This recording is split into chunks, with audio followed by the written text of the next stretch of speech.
Brilliance Audio presents Own It. Make Your Anxiety Work for You by Caroline Foran, performed by Devon Sorvery. So, anxiety is a word you're well familiar with.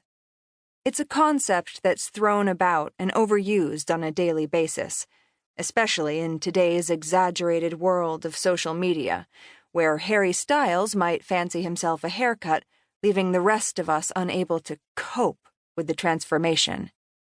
Though anxiety is something that we all seem to grasp, albeit loosely, few of us are versed in the specific brain chemistry that gives rise to feelings of anxiety. What's more, few of us succeed in identifying its presence within ourselves. I certainly did not. I understood this basic bodily function in the sense that you might pace the floor anxiously awaiting the arrival of your exam results, or when, right before speaking in public, you'd pray the ground would open up and swallow you whole. That one still gets me.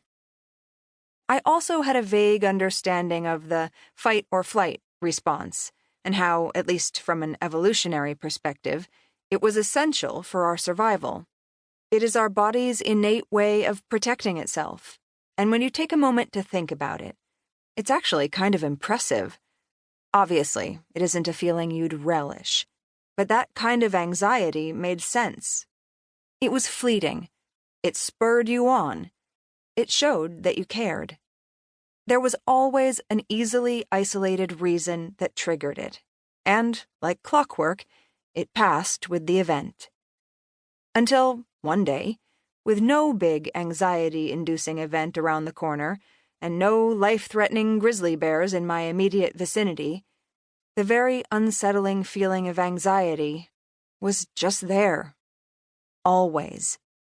What I had absolutely no clue about was how stress and anxiety can manifest themselves in different ways. That near-constant ache in my stomach wasn't just because I had a dodgy tummy. It was because I was anxious, and that's how my body tried to communicate this information to me. This kind of anxiety, the one that creeps up on you in the absence of any life-altering event, is more of a slow burner, and it can be really hard to identify. I drove myself insane trying to figure out why my stomach was so reactive. One minute, I'd convinced myself I was allergic to tap water. The next, I had every kind of cancer imaginable, because the internet told me so, and I believed it. I wasn't thinking clearly, and was therefore incapable of rationally connecting the dots. I wasn't listening to my body, and while my stomach certainly had my attention, it was just short of investing in a Ouija board to spell it out for me. I wasn't looking at the full picture of my lifestyle, past and present, that may have been a contributing factor. Unbeknownst to my conscious mind, I was stressed out. Not the kind of tangible, I have to get through this to-do list right now stress, but a deeper, quieter stress that erodes your ability to keep your shit together. I ignored it. Blaming the tap water was among the ridiculous conclusions I came to, and eventually, my body cranked it up a notch. What started as subtle symptoms of stress eventually graduated to full-blown, I can't cope anxiety, otherwise defined as an intense negative emotion dominated by fear.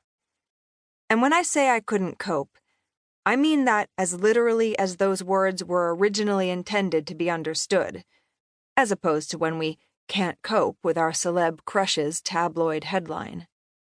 The prolonged stress resulted in me developing an oversensitive nervous system, which made me more susceptible to external and internal stressors, irrational thoughts, worries, and fear, all of which are defining characteristics of anxiety.